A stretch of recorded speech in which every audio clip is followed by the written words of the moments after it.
Gdje se krije? U skrovištu ga lišće grije. Tu mu neće biti zima, zadovoljno glavom klima.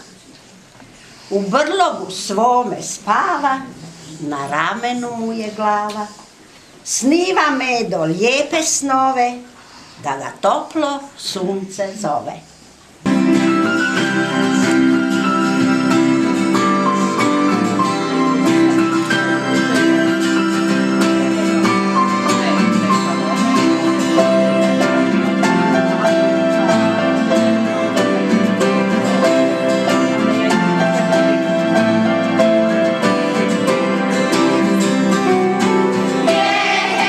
Svoje oblačimo, dušu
veče svima.